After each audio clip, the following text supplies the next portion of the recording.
Advocate వారు కూడా లైవ్లో సిద్ధంగా ఉన్నారు. ముందుగా జ్యోత్స్న గారు ఏం చెప్తారు? వెన్నుపోటు దినం జూన్ 4 మేడం. ముందుగా మీకు ప్యానెల్ లో ఉన్నటువంటి పెద్దలకి ప్రేక్షకులకి నమస్కారాలు. ఎవరికి వెన్నుపోటు పొడిచారు? ఏంటి అసలు? ఎందుకు ఇదంతా? నాకు అర్థం కాదండి. ఈ దినాలేంటో, ఈ లెక్కలేంటో, ఈ కథలేంటో. మీరేమో కూర్చొని 10 నిమిషాల పాటు ఆయన చేసిన వెన్నుపోట్లండి, మీరేమో ఏకరువు పెట్టడం ఏంటో. ఏం చేద్దాం అనుకుంటున్నారు సార్ అసలు జగన్మోహన్ రెడ్డిని? ఆయన చెప్పిన మాటలే. అసలు మీరేంటి, మీరు కక్ష కట్టారా జగన్మోహన్ రెడ్డి మీద? మేడం, రాష్ట్ర ప్రజల కోసం కదా మళ్ళీ వచ్చి అడావిడి చేయబోతున్నారు. ఏం కుట్రలో, ఏం కుతంత్రాలు? ఒక్క విషయం చెప్తానండి. సరే, ఆయన ఏ దినం పెట్టినా అక్కడ జరిగేది ఏమీ లేదు, అది అందరికీ తెలిసినటువంటి విషయమే. ఇక్కడ ఒక విషయం చెప్తాను పవన్ గారు. గత అంటే నాకు తెలిసి మా ప్రభుత్వం వచ్చి ఒక సంవత్సరం, ఇంకా రేపు జూన్ మొదటి వారం వచ్చేస్తే సంవత్సరం అవుతుంది. ఈ సంవత్సర కాలంలో మేం చేసినటువంటి పనులు ఏవైతే ఉన్నాయో చాలా సందర్భాల్లో మనం మాట్లాడుకున్నాం. చాలా సందర్భాల్లో దాని గురించి ఒక ఎక్స్ప్లెనేషన్, ఎందుకంటే కూటమి ప్రభుత్వంలో ఉంది కాబట్టి మేము ఎక్కడికక్కడ ఏం చేస్తున్నాం అనేటువంటి చాలా క్లియర్ గా చెప్తున్నాం. ఈ మహానుభావుడు రెండే ఇన్స్టెన్సెస్ లో రాష్ట్రానికి వస్తాడండి.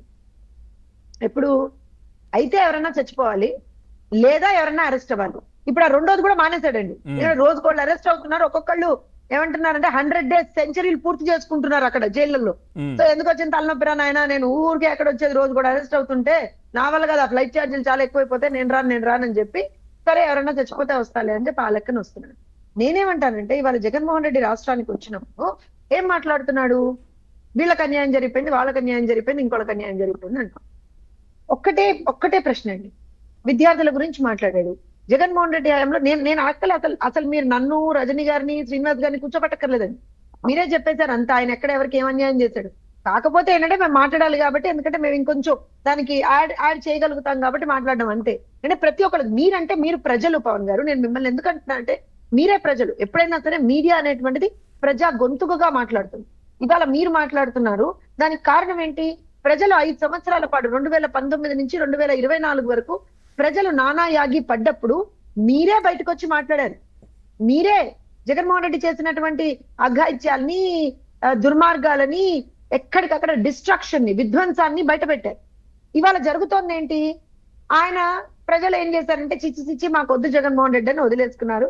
హ్యాపీగా ప్రజలు ప్రశాంతంగా బతుకుతున్నారు. గత సంవత్సర కాలంలో ఆల్మోస్ట్ 1 year మేము కంప్లీట్ చేసుకున్నాం. గత సంవత్సర కాలంలో ఎక్కడికక్కడ ఏ రంగానన్నా తీసుకోండి, ఏ వర్గానన్నా తీసుకోండి, మీరు మ్యానుఫ్యాక్చరింగ్ రంగం అన్నా, లేకపోతే సర్వీసెస్ రంగం అన్నా, లేకపోతే ఇంకే రంగం అన్నా తీసుకోండి, వీఆర్ లీడింగ్ విత్ ఎగ్జాంపుల్. ఏ వర్గాన్నన్నా తీసుకోండి, అటు మహిళలు కావచ్చు, ఉద్యోగులు కావచ్చు, విద్యార్థులు కావచ్చు, నిరుద్యోగులు కావచ్చు, ప్రతి ఒక్క వర్గానికి అండగా నిలబడుతూ వాళ్ళకి ఏదైతే అవసరాలు ఉన్నాయో అవసరాలను తీర్చే దిశగా మేము వెళ్తున్నాం. అలానే ఏ కులాన్నన్నా తీసుకోండి, ఇది కూడా మాట్లాడతాం. ఎందుకంటే కుల రాజకీయం చేసినటువంటి వ్యక్తి జగన్మోహన్ రెడ్డి. సో మీరు బీసీ, ఎస్సీ, ఎస్టీ, మైనారిటీ ఎవరిని తీసుకున్నా సరే ఇవాళ రోజున ప్రతి ఒక్కళ్ళ పక్షాన పనిచేస్తున్నటువంటి ప్రభుత్వం మా కూటమి ప్రభుత్వం. సో ప్రజల కోసం, ప్రజల వల్ల ప్రజలచే ఎన్నుకోబడినటువంటి మా ప్రభుత్వం ప్రజల కోసం పనిచేస్తోంది వాళ్ళ రోజున. అది ఓర్చుకోలేకపోతున్నాను. ఎందుకంటే జగన్మోహన్ రెడ్డితో వచ్చిన ప్రాబ్లం చెప్పమంటారా పవన్ గారు మీకు? జగన్మోహన్ రెడ్డి అనేటువంటి వ్యక్తి ప్రజలకి బద్ధ వ్యతిరేకి. ప్రజలంటే జగన్మోహన్ రెడ్డి గిట్టదు. మీరు అర్థం చేసుకోవాలి. ప్రజలంటే జగన్మోహన్ రెడ్డి గిట్టదు. ప్రజలంటే జగన్మోహన్ రెడ్డి కేవలం ఓట్ అనేటువంటి ఒక ఆయుధంతో తనను ఎన్నుకుంటారా లేదా అని మాత్రమే చూస్తాడు తప్పించి ఇంకేం చూడడు. ప్రజల గురించి ఆయనకు అవసరం లేదు.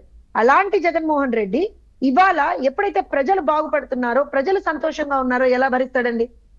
ప్రజలు ఏడుస్తూ ఉంటే కదా అతనికి సంతోషంగా ఉండేది. ప్రజలు ఇబ్బందులు పడుతుంటే కదా అతను సంతోషంగా ఉండేది. ఇవాళ నేను ఒక విషయం చెప్తాను పవన్ గారు. మొన్ననేనా ప్రెస్ మీట్ పెట్టాడు?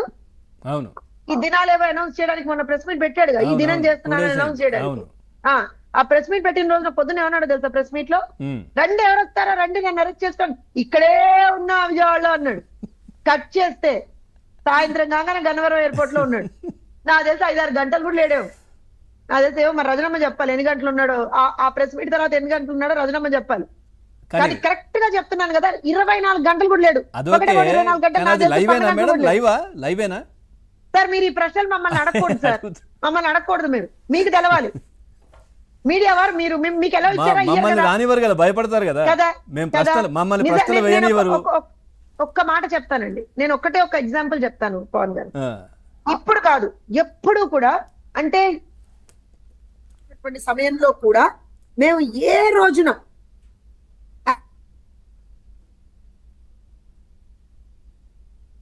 Right madam signal. ఏ ఛానల్ ని ఆ రోజున మేము ఆపలేదు. మీకు గుర్తుండుంటే మేము ఆ రోజున ఈ రోజున ప్రతి రోజున కూడా ఎవరు వచ్చినా వాళ్ళతోటి మేము మాట్లాడాము, వాళ్ళకి మేము కానీ ఈ దిక్కుమాలతనం ఏంటండి బాబు?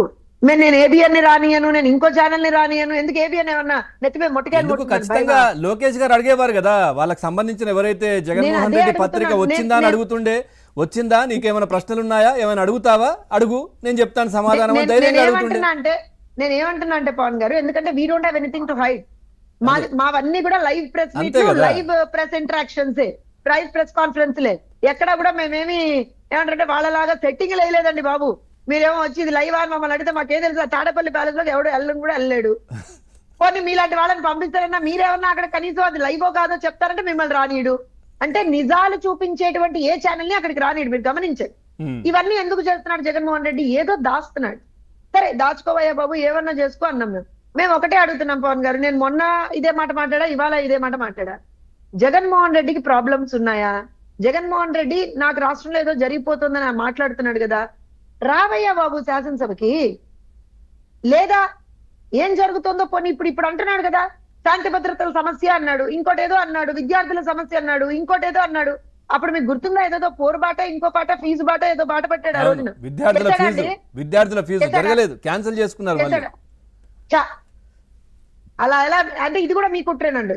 మీలాంటి మీడియా ఛానల్స్ పాపం ఆయన్ని చేయడు అన్నారు, చేయలేదు. ఇప్పుడు ఇది కూడా, ఈ దినం కూడా పెడతాడో పెట్టడో కూడా ఎవరికి తెలియదు.